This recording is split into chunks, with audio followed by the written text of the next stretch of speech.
How's it going? In today's video, I'm going to show you how to remove a card from a Google Play Store.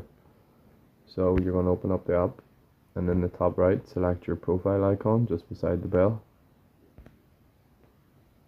And next, you want to choose the third option down, Payments and Subscriptions.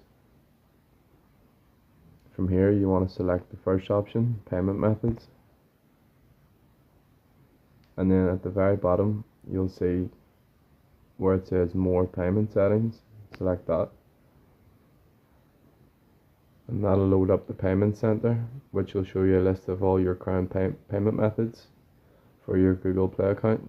So to remove a card, you would simply hit the remove button and then just confirm it by pressing remove again. So that's how to remove a card from Google Play. Thank you for watching.